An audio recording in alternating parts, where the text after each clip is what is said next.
ओम श्री गणेशाय नमः। गजाननं भूतगणाधिसेवितं कपेत्थजम्बूफलचारुभक्षणम् उमासुतं शोकविनाशकारकं नमामि विघ्नेश्वरपादपङ्कजं। गुरो ब्रह्मा गुरो विष्णु गुरुदेवो महेश्वरा गुरु साक्षात् परब्रह्म तस्मै श्री गुरुवे नमः। प्रिय स्नेहीजन, सुहृदजन, संबंधी जन, भगवत कथा रस के रसिक जन सभी को मेरा सादर प्रणाम। अयोध्या में विवाह का मंगल उत्सव मनाया जा रहा है। रानियों ने, सभी माताओं ने श्री रामचंद्र जी से वनवास की कहानी पूछी। श्री रामचंद्र जी ने सभी माताओं को समझाया, उन्हें संतुष्ट किया। इसके बाद निद्रा में मग्न हो गए। हमारे गोस्वामी तुलसीदास जी ने लिखा है कि नींदहु बदनो सोहे सुठिलोना मनहु सांझ सर शीरहु सोना। भगवान श्री रामचंद्र जी का जो शरीर है वो सोते समय भी इतना शोभित हो रहा है, शोभायमान हो रहा है, ऐसे लगता है मानो संध्या काल का सूर्य सोने के समान चमक रहा हो। अयोध्या में घर घर मंगल हो रहा है। सभी स्त्रियां जागरण कर रही हैं और मंगल गीत गा रही हैं। रानियां कहती हैं कि पुरी विराजत राजति रजोनी रानी कहाई बिलो कहु सजोनी। रानियां कहती हैं कि हे सखी देखो, आज की रात्रि कितनी शोभित हो रही है, शोभायमान हो रही है, जिसके कारण सारी अयोध्या पूरी शोभा दे रही है। फिर सासुओं ने अपनी बहुओं को साथ में लिया और साथ में सुला रही। उस प्रकार जैसे कोई मणियारा सर्प अपनी मणि को छुपा लेता है, ऐसे सासुओं ने सुंदर बहुओं को छिपा करके सुला लिया। प्रात पुनीत काल प्रभु जागे अरुण चूड़े वर बोलन लागे। प्रातः काल हुआ, ब्रह्म मुहूर्त में मुर्गे बोलते हैं। भगवान श्री रामचंद्र जी जागते हैं। जो बंदी शूद आदि थे वो भगवान का गुणगान कर रहे हैं और नगर के निवासी जोहार करने के लिए राजभवन के दरवाजे पर पधारे। भगवान राम ने सो करके उठ करके क्या किया? गोस्वामी तुलसीदास जी लिखते हैं कि बंदी विप्रेश्वर गुरु पितु माता पाई आशीष मुदित सब भ्राता। भगवान श्री रामचंद्र जी ने उठ करके ब्राह्मणों को, देवताओं को, गुरु को, पिता माता को, भाइयों के सहित प्रणाम किया। माताओं ने आदर पूर्वक उनके मुखों को देखा। फिर वे राजा के साथ में दरवाजे पर पधारे। उसके बाद नित्य क्रिया की सरयू जी में स्नान किया। स्नान करने के बाद चारों भाई अपने पिताजी के पास आ जाते हैं। जब राजा दशरथ जी ने अपने चारों पुत्रों को देखा तो उन्होंने उनको हृदय से लगा लिया और सभी को आज्ञा दी। सभी उनके पास में बैठ गए। देखी राम सब सभा जुड़ानी, लोचन लाभो अवधि अनुमानी।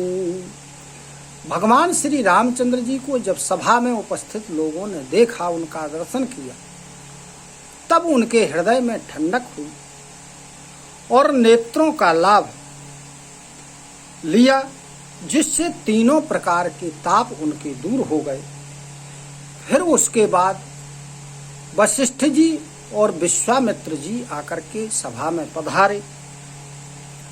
सब उन दोनों को उत्तम आसनों पर बिठाला गया और राजा सहित चारों भाइयों ने उनको प्रणाम किया, उनके चरणों का वंदन किया। अब दोनों लोग श्री रामचंद्र जी को देख करके अत्यंत प्रेम में मग्न हो जाते हैं। तब वशिष्ठ जी ने धर्म की, इतिहास की कथाएं सुनाई, जिसे रनिवास सहित राजा ने सुना, बड़े प्रसन्न हुए। फिर वशिष्ठ जी ने विश्वामित्र जी की करनी को सुनाया, जिसे आनंदित होकर सभी ने सुना। बोले बाम देव सब साची, कीरति कल तो लोक तेहु माची। तब वामदेव जी बोले कि ये सभी बातें सत्य हैं। विश्वामित्र जी की सुंदर कीर्ति तीनों लोकों में फैली हुई है। यह सुनकर सबको आनंद प्राप्त हुआ।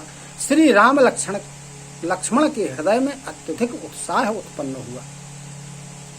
इस प्रकार दिन प्रतिदिन मंगल उत्सव मनाया जा रहा है और कई दिवस इसी प्रकार बीत जाते हैं। अयोध्या आनंद से भरी हुई है। आनंद और दिन प्रतिदिन बढ़ता ही चला जाता है। इसके बाद में सुदिन सोधी कल कंकन छोरे, मंगल मोद विनोद न थोरे। फिर वशिष्ठ जी ने सुंदर मुहूर्त देख करके कंकन छोड़ने का नेम करने के लिए आज्ञा प्रदान की। अतः कंकन छोड़े गए। उस समय का जो मंगल उत्सव है वो कहा नहीं जा सकता है, थोड़ा नहीं है, अत्यधिक हो रहा है। और इस प्रकार नित्य नए सुख को देख करके देवता लोग भी सिहा रहे हैं और अयोध्या में जन्म पाने के लिए ब्रह्मा जी से प्रार्थना करते हैं। विश्वामित्र जी प्रतिदिन चलना चाहते हैं, लेकिन प्रेम के वश में उन्हें रोक लिया जाता है। रामचंद्र जी उनसे विनय करते हैं, निवेदन करते हैं, अतः विश्वामित्र जी बार बार रुक जाते हैं। इस प्रकार दिनों दिन राजा का सौगुना भाव देख कर महामुनि विश्वामित्र जी उनकी बड़ी सराहना करते हैं राजा दशरथ जी की। मांगत विदा राउ अनुरागे, सुतन समेत ठाढ़ भे आगे। अंत में विश्वामित्र जी ने फिर से राजा दशरथ जी से विदा मांगी। तब अपने पुत्रों के सहित राजा दशरथ जी प्रेम में मग्न हो गए और कहने लगे कि हे नाथ, सारी संपत्ति सब कुछ आपका है। मैं अपने पुत्रों के और अपनी रानियों के सहित आपका दास हूँ, आपका सेवक हूँ। इसलिए आप सदा इन लड़कों पर अपनी कृपा बनाए रहना और समय समय पर दर्शन प्रदान करते रहना। ऐसा कहकर के राजा अपने पुत्रों और रानियों के सहित विश्वामित्र जी के चरणों में गिर पड़े। उनके मुख से कोई वचन नहीं निकल रहे हैं। विश्वामित्र जी ने अनेक प्रकार का उन्हें आशीर्वाद दिया और चलने लगे। तुलसीदास जी कहते हैं कि उस समय की प्रीति जो है उसको कहा नहीं जा सकता है। श्री रामचंद्र जी सब भाइयों के सहित प्रेम सहित विश्वामित्र जी को पहुंचाने के लिए जाते हैं। विश्वामित्र जी की आज्ञा पाकर वापस अयोध्या के लिए आते हैं। गाधिकुल के चंद्रमा विश्वामित्र जी बड़े हर्ष के साथ रामचंद्र जी के रूप राजा दशरथ की भक्ति, चारों भाइयों का विवाह, उत्साह और आनंद को मन ही मन सराहते हुए रास्ते में चले जा रहे हैं। वामदेव रघु कुल गुर ज्ञानी, बहुरी गाधी सुत कथा बखानी। तब ज्ञानी मुनि वामदेव जी ने पुनः विश्वामित्र जी की कथा का वर्णन किया, उनकी सराहना की। उनके सुंदर यश को सुनकर राजा मन ही मन अपने पुण्यों के प्रभाव का बखान करने लगे। बोले, हमारे पुण्यों के प्रभाव से ही ऐसा हो रहा है।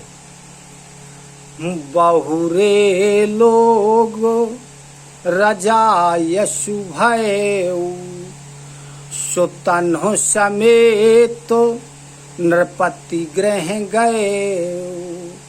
तब राजा की आज्ञा जब प्राप्त हुई तब सभी लोग अपने अपने घरों को लौट जाते हैं। राजा दशरथ जी अपने पुत्रों के सहित अपने महल में प्रवेश करते हैं। इस प्रकार श्री रामचंद्र जी का विवाह की जो कथा है, यश है, वो चारों तरफ फैल गया। जब से श्री रामचंद्र जी ब्याह करके घर में आए तब से अवधपुरी में आनंद ने लगता है जैसे डेरा ही डाल लिया हो। भगवान श्री रामचंद्र जी के विवाह में जैसा उत्साह हुआ, आनंद हुआ, शंकर जी कहते हैं कि हे पार्वती जी, जिसका वर्णन नहीं किया जा सकता है, सरस्वती और शेष भी जिसका वर्णन नहीं कर सकते। कवि कुल जीवन पावन जानी, राम सीय जसु मंगल खानी।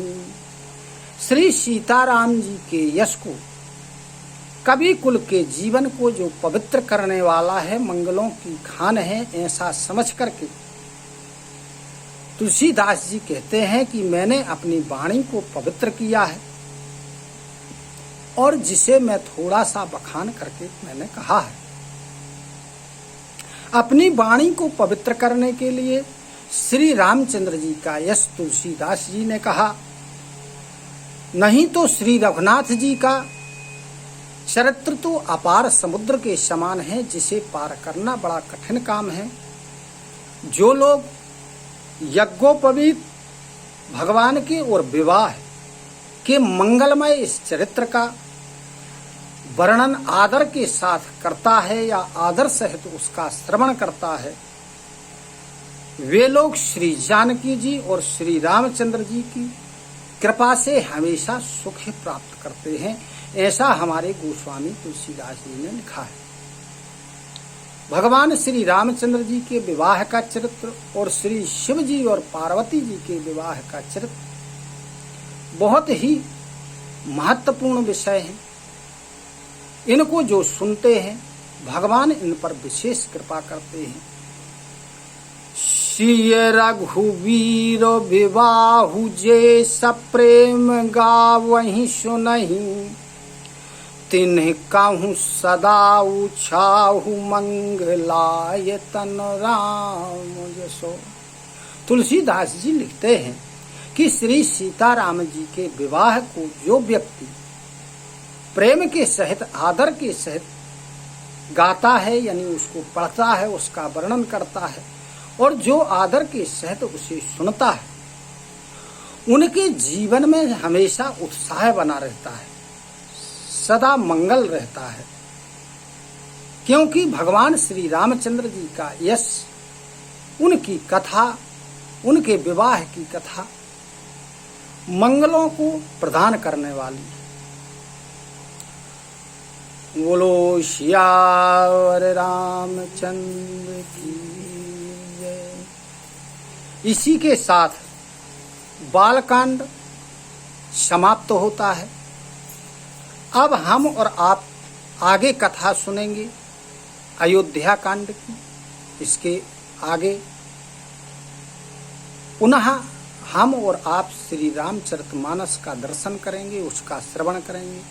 इसी के साथ सभी को सादर प्रणाम, सादर नमन। जय श्री राम, जय श्री कृष्ण। धन्यवाद।